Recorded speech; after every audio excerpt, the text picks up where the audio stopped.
Kuinka vietät juhannuksen ilman krapulaa? 5 vinkkiä. No, tää on niin itsestäänselvä, että tätä tarvii edes avata. Jätä juomatta, niin ei ole krapulaa.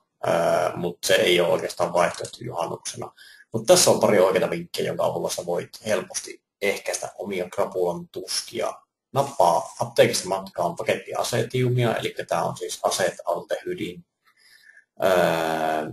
poistamisen elimistössä tarkoitettu aine, joka tarkoitus on ehkäistä vatsasyöpää, mutta koska alkoholi sisältää sitä asetaldehydia aika paljon, niin asetiumi ja sen epäillään olevan yhteydessä krapulaan, niin sitä voi kokeilla krapulalääkkeenä sitä itse kukin.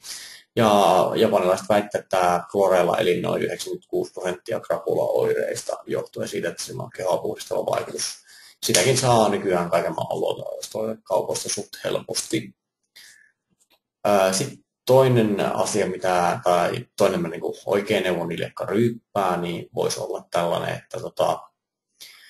että juo luomia biodynaamisia alkoholijuomia, ja sitten niissä ei ole niin paljon näitä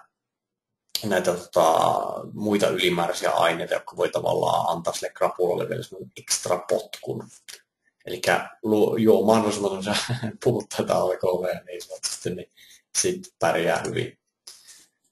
Vedä vettä, syö hyvin ennen alkoholijuomista. Tässä johtaa myös siihen, että sä et tule välttämättä niin känniin, mutta no, se on semmoinen, niin kuin, eiköhän tarvitse ainakaan sitten tahdonalaisesti säädellä sitä omaa juomista.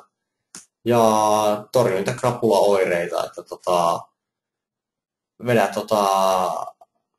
esim. Ibuprofeiinia ennen nukkumaan menoa, niin se aika helposti taittaa terää siltä pääkivulta. Mutta siinä se käykää katsoa linkin takaa, mikä on tuossa kommenttipalkissa, että jos olisi jotain lisää tarkempia vinkkejä tuolla meidän sivustolla. Yes.